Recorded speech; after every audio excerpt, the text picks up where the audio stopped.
All right. Let's get this thing started. What is going on? It's the Observant Lineman here, Uche Waneri. Today, I'm going to go through some of the daily news stories from around the football world. And then we're going to talk a little bit about the trip up to West Lafayette to cover the Purdue TCU game. Got that media pass. Myself and the Geeks and Gamers and Sports Wars crew, we will be up in West Lafayette covering the game. So there's that. Hope everybody gets an opportunity to check out our videos on Sports Wars and here on the Observant Lineman as we go up there to watch some live football action. Now, let's get to some of the news from around the league. Give me 1 second here. All right.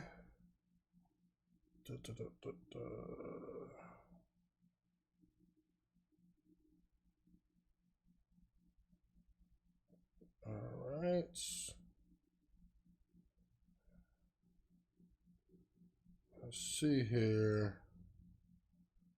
Mm-hmm.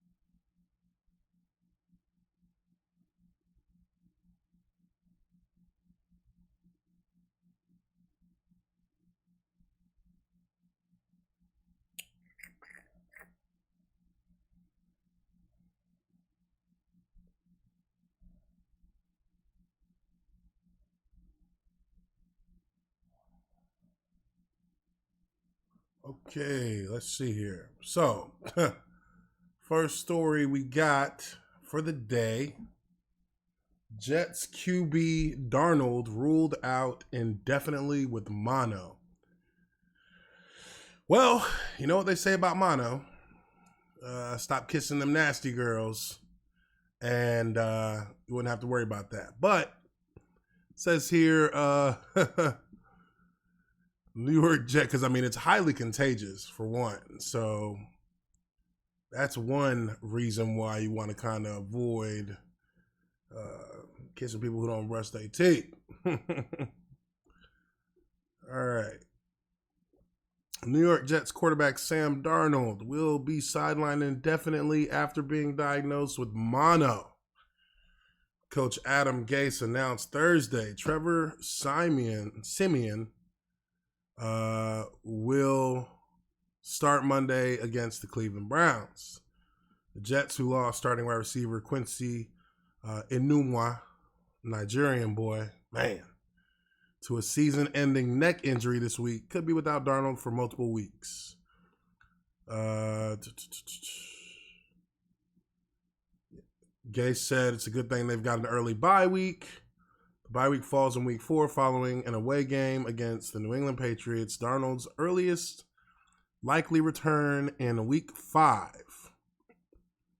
So, without needing to necessarily go into the rest of the article, mono, that's tough. That's a tough one to deal with there. So, definitely hope he recovers from that fairly quickly, as that's going to be having a lasting effect on the Jets. Really got a question, like, how'd you get mono, bro? Like, that sucks. All right.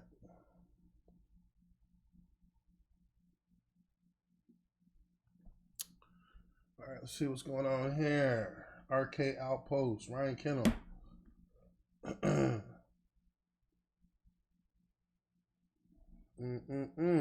Yes, sir. Boiler up, boiler up. Let's see here. What else we got in the news stream for the NFL?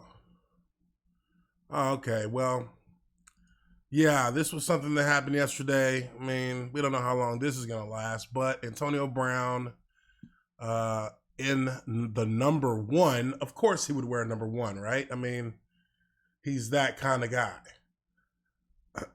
But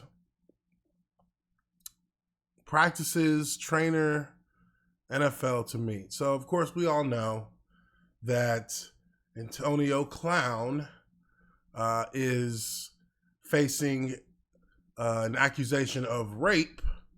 So, that's something that the NFL is going to be meeting with the trainer. We went through the document the other day. We talked about it, looked at the court filing.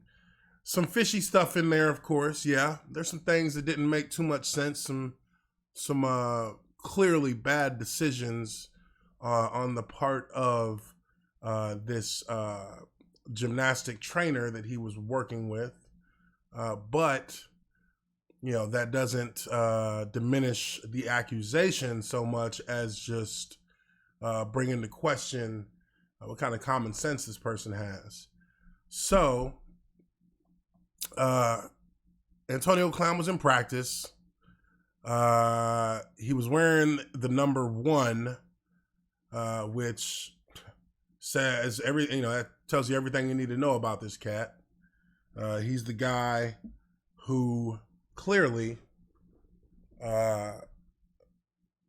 is so full of himself that instead of just choosing a receiver style kind of number while he waits to see if he can wear number 84, he decides to wear number one because he wants to be the number one person on the team. He wants to get all the attention. He wants to be acknowledged as, first place, the champ, the winner, whatever. Nobody cares. Oh.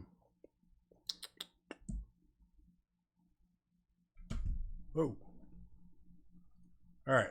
So we'll go through this article fairly quickly and we will talk about it. Coach Belichick declined to comment on additional questions about Brown before the practice, including his status for Sunday's game at Miami. Now, that's something that is a bit of a red flag.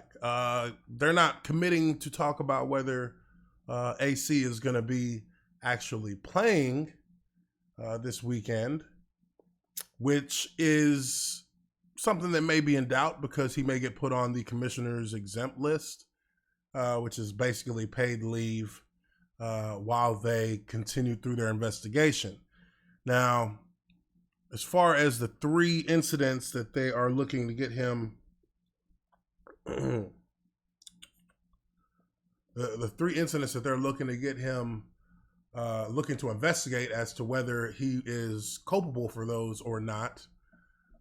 He admitted to one of them, so we know one of them is true. If one of them is true, then he should already be suspended. And I agree completely with what you're talking about here, Carrick. Carrick says he should be suspended for the BS way he got out of the Raiders contract. That hurts the Shield. The lawsuit is another thing. It's civil, so they really can't do much on that straight away. Well, yes, you're 100% right. He should be suspended for the BS that he pulled in Oakland. I mean, those were situations in Oakland that were clearly conduct detrimental to the team. They were situations in Oakland that were clearly done with malicious intent to get himself off the team.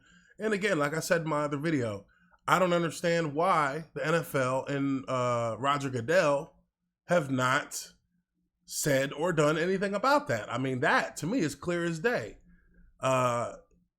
He purposely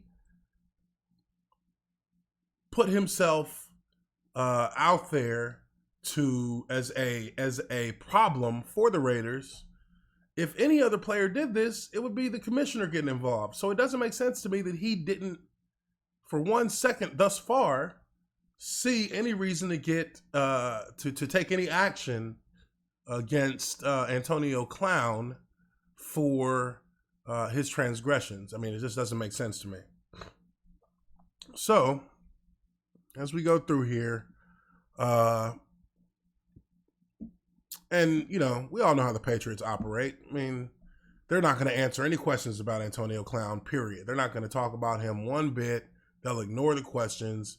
Belichick, Brady, they're all a hive mind when it comes to how they deal with these types of situations. Asked about Brown after practice, Patriots players mostly declined to speak about the situation. No, Brady answered when asked if he had any comment. Added the team captain Matthew Slater. Certainly don't want to minimize the seriousness of a situation like this, very sensitive manner, and don't want to minimize it at all. I think he meant to say very sensitive matter. But that being said, I certainly don't think I should be speaking on it, or am qualified to speak on it. Who typed this? I mean, clearly he's trying to say or am. I shouldn't speak on this, nor am I qualified to speak on it because I don't have any knowledge of the situation. Again, in the lawsuit, a copy of which was reviewed by ESPN, Brown's former trainer, Brittany Taylor, accuses the newly signed Patriots receiver of sexually assaulting her on 3 separate instances in 2017 and 2018. Taylor is willing and planning to meet with the NFL next week. She is getting married and can't meet before then, sources tell ESPN's Adam Schefter. Look, her guy, whoever she's getting married to, I got questions for him.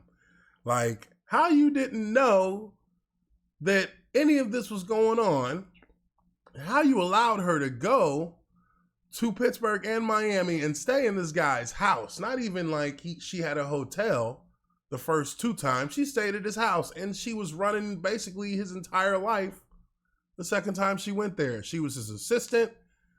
She, took care of his kids, walked the dogs, set up the meetings, got him to his meetings on time.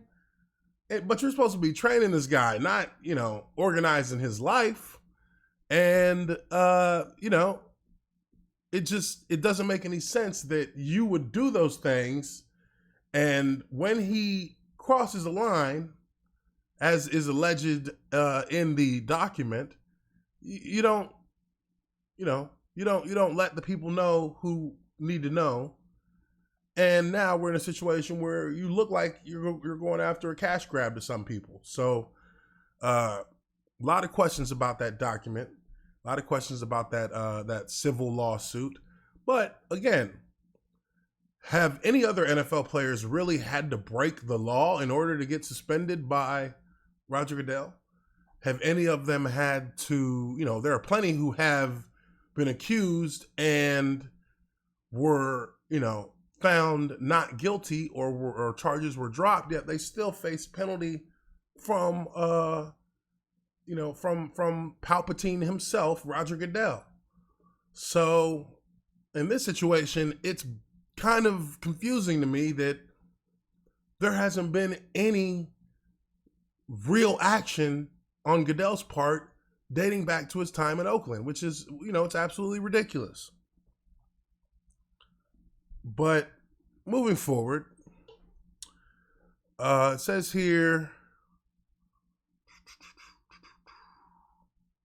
Ed Griffith, the public information officer for the Miami-Dade State Attorney's Office, said in a statement that having reviewed our records, we found no prior police investigative contacts regarding these allegations or these individuals. So clearly she didn't report it.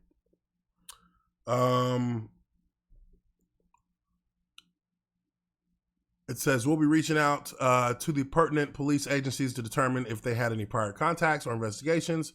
If such police investigations exist, we would certainly be interested in those reports and any related evidence gathered.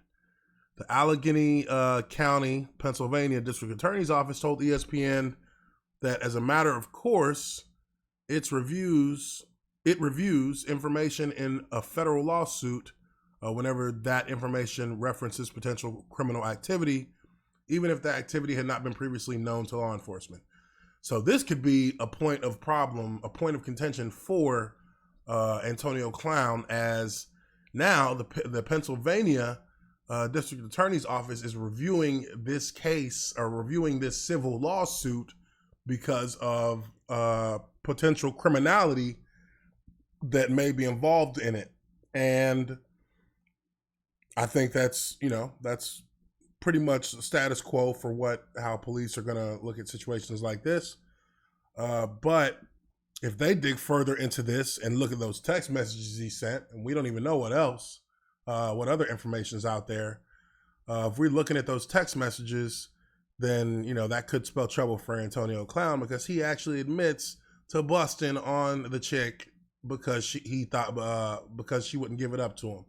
Now, on top of that, he also talks about how she's trying to come up on him, trying to get money off of him, which that's a whole nother discussion to have in terms of what that means for her. But he did admit to committing sexual assault in text messages, which is not good. That could be problematic. On Antonio's situation, and this is from Belichick. Belichick deferred to the Patriots' statement late Tuesday, which said they were aware of the lawsuit and taking these allegations very seriously. In Antonio's situation, both Antonio and his representatives had made statements, so I'm not going to expand on any of those. They are what they are. We've looked into the situation. We're taking it very seriously all the way through the organization. I'm sure there are questions, but I'm not going to be entering a discussion about that today, Belichick said. We're not surprised. This is how the Patriots handle situations within the media. They don't talk about it. They just stonewall it. It's dead. We're here. We know it's serious, and that's it. Brown has denied the allegations, and they plan to countersue, apparently. Drew Rosenhaus, Brown's agent, told ESPN on Wednesday,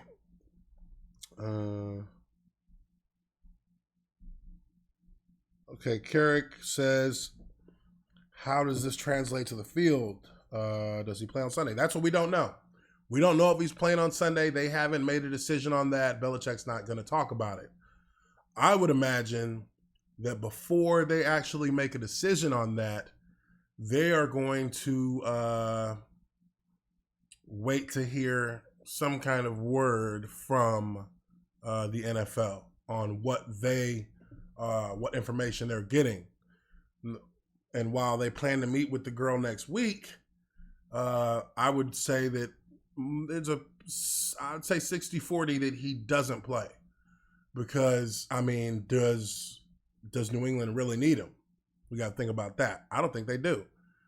So I could see a situation playing where he doesn't get any, he doesn't get put on the field. They don't play him this week. So we'll see how that plays out.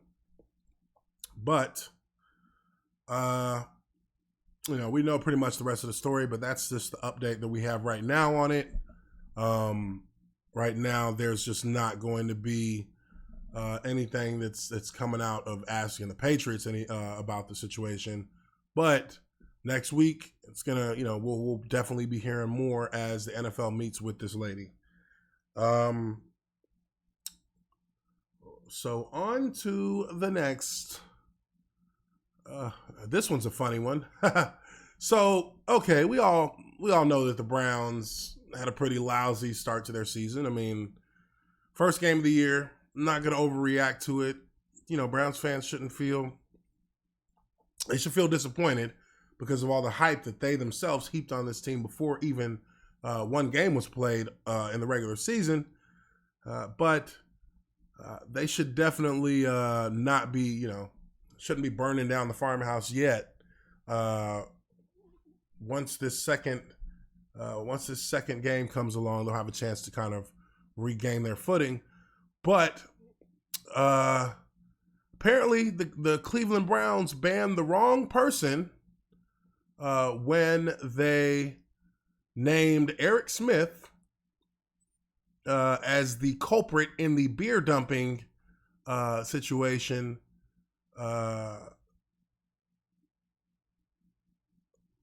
that happened with the Tennessee Titans and Logan Ryan on Sunday. This guy's saying that it's not him, He was banned by the Browns, told WKYC in Cleveland, and that he wasn't even at the stadium, and that he was the DJ at a wedding on Sunday. And this is the Eric Smith guy. I legit just got a from the Browns telling me I've been banned from the stadium for throwing beer in Logan Ryan's face Sunday. I'm fairly certain I haven't been to a game since 2010. And these are the compared pictures. I mean, hey, looks just like him. Even the same sunglasses, it looks like. I mean, he got a doppelganger somewhere. That must be some kind of alien or something.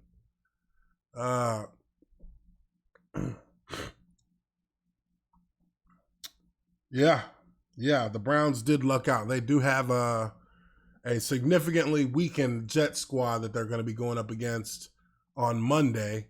But this guy apparently he was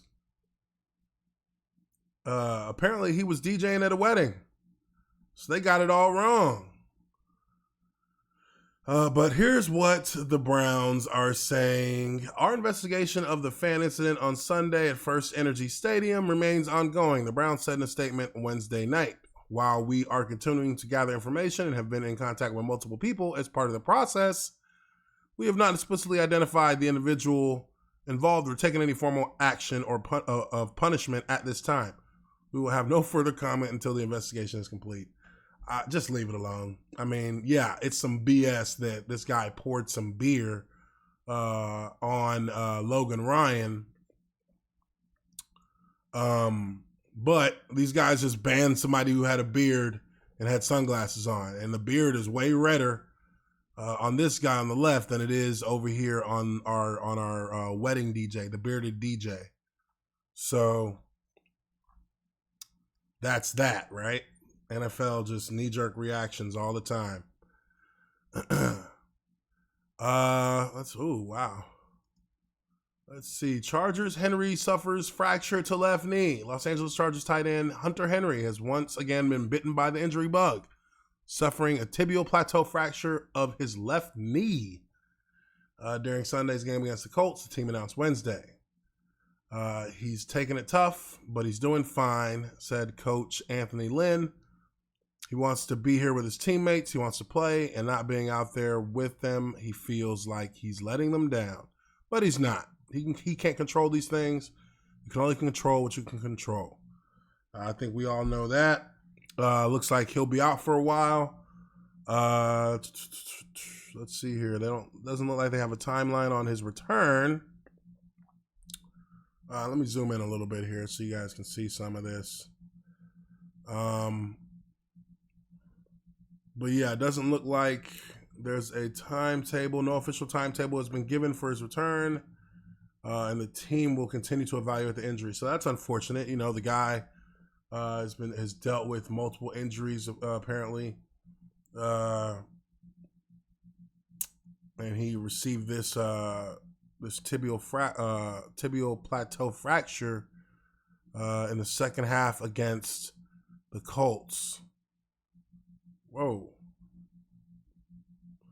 He did eventually return to the game. Golly. All right. So he's a tough guy. We see that. He's tough. Has a tibial fracture and comes back in the game.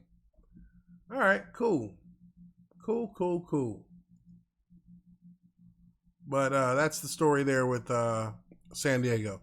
And now, you know, for a much more somber.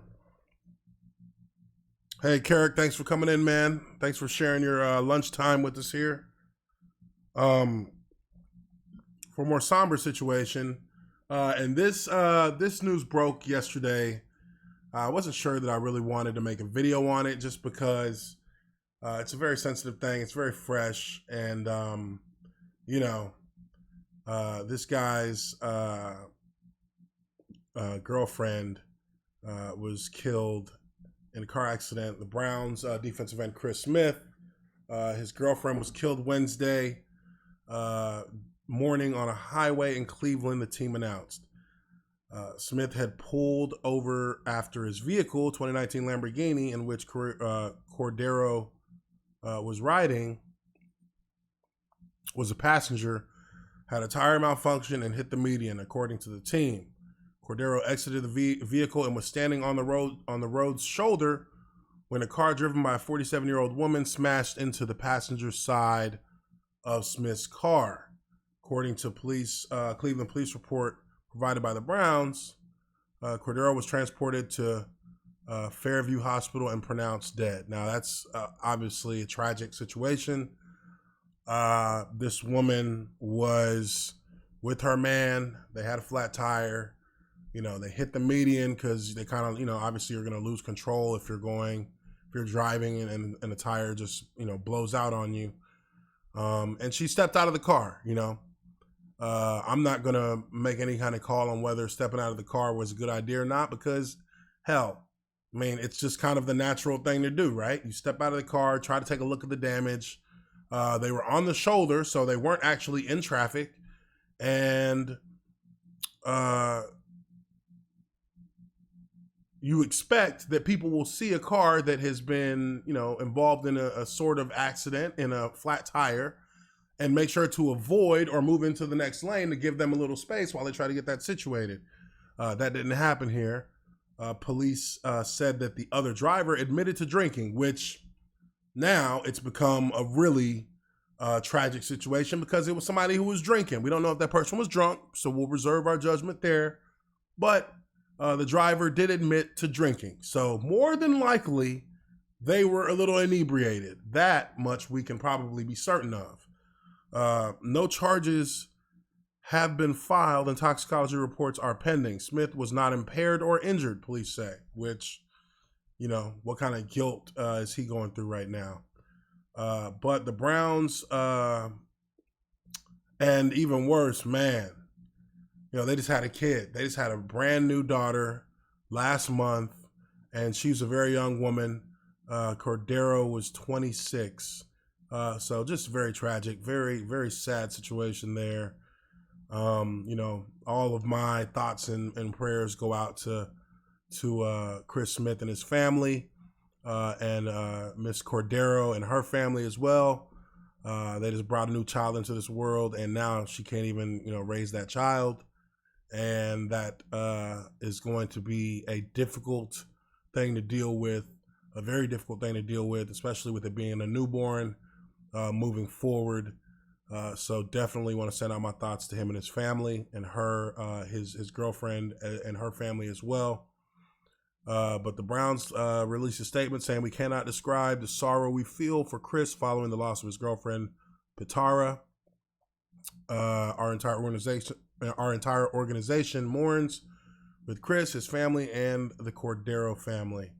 We will do everything possible to offer them our support, comfort, and any resources in this most difficult time." Absolutely difficult time. So everybody just kind of send your positive vibes out to Chris Smith and his family, as well as Pitara Cordero and her family, as that has definitely caused a huge ripple effect and left a large hole in that family. So RIP there. And I think we're going to come to, we're going to be finished right there. I think the Falcons praise O-line for playing with broken foot. See, okay, so I'm going to talk about this one right here a little bit, just because this is some garbage. Atlanta Falcons rookie right guard Chris Lindstrom received high praise from his teammates for playing 9 offensive snaps with a broken foot during Sunday's 28-12 loss to the Minnesota Vikings. Look, my O-linemen, don't do that. They're going to sit here and praise you for playing with a broken foot, but what if you playing 9 snaps with a broken foot means that now your career is over because of the extra damage done after the initial break? Don't do that. Them patting you on your back saying, "Oh, you're tough, this and that." Hey, I've been there, done that. It don't help, because at the end of the day, If that foot becomes problematic for years moving forward, they're gonna let you go. They're gonna let you go. So you get hurt, you know something's really wrong, get off the field. Your body is your business. Your body is your business. I'm not even gonna read the article. I don't need to. I already know what it's talking about. Now, let's talk about what's going on this weekend. Before we end this stream, let's talk about Geeks and Gamers, Sports Wars, and the Observant Lineman will be in West Lafayette for the Purdue TCU game on Saturday, the 14th at 7:30 p.m. We are part of the media. So we'll be on the sideline. We will be at the press conferences, and we will be interviewing players from both Purdue and TCU prior to the game and after the game. So be sure to look out for videos on that. Now, as a Boilermaker alumni, definitely going to be rooting for my Boilers to get her done. And we'll be look at this, Ryan Moody. Congrats on that time you played with a broken foot. We're gonna have to release you since it won't heal though. You damn right. That's what I just you know exactly what I'm talking about. They're gonna sit there and pat you on the back one day, but if that thing don't heal right, yeah, clocks are ticking. But it's a Saturday night showdown for Purdue and TCU. Rondale Moore, obviously the top receiver in the country, the preseason All-American, is going to be in full swing. And you know it's going to be lit up at West Lafayette because they got them strobe lights flashing and got the fireworks crackling when Purdue plays at night. So going to be a great thing. Just stay tuned to the channel. Stay tuned to Sports Wars and stay tuned to the Observant Lineman. We're going to be covering this weekend at Purdue. So there's going to be a lot of pictures getting posted. Going to be some short videos being uploaded from the cell phone. Try and get proper Observant Lineman videos uploaded at the end of the day, more in the nighttime. As we visit West Lafayette and cover this matchup. Now, hoping that I'm able to get some sideline film. I'm not sure what their policies are going to be as far as that goes, but I'm hoping to get some good footage from the sideline. And we'll be live streaming from the sideline as well. So be prepared to hop in for that. Also wanted to make quick mention. Injury set. Okay, let's see what's going on here in the chat. We got some action. They'll give you an injury settlement and show you the door as your replacement is walking in. I hear you, Soki One. I hear you. And by settlement, you mean cereal bars and a pack of Juicy Juice. You damn right. But yeah, we definitely will be doing everything we can to get y'all some exclusive footage from this Purdue TCU matchup. Make sure you catch it on TV if you're able to. But one thing I also wanted to mention to you guys is I just started a Patreon. Now, I'm not exactly sure how Patreon really is. Let me see here.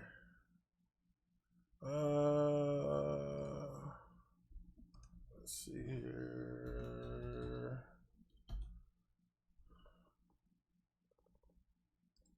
All right. We'll pull this up real quick. So, got my Patreon. Become a patron. What I'm gonna do there is what I'm gonna do with the Patreon page is I'm going to post some exclusive things that I'm not going to put on the YouTube channel. I'm going to post some locker room stuff because I will be in the locker room. I'm going to post some some Purdue Athletic Center stuff, because obviously as a former player, I'm going to have access to a lot of areas that the general public won't. I'm going to put a lot of those on my Patreon. So if you become a patron on my Patreon, you know, donating some of that cheesy chop, then you will have the opportunity to see a plethora of things that I will not be putting up on the YouTube page. I'm going to be putting up a lot of video footage from the Purdue campus. Going to go around to a couple of different spots, talk to a couple of different people about what they're expecting in the game. All that stuff is going to be on my Patreon. So do me a favor, everybody who's in this chat right now, go onto the Patreon and check it out. I'm not saying you have to donate money. I would like it.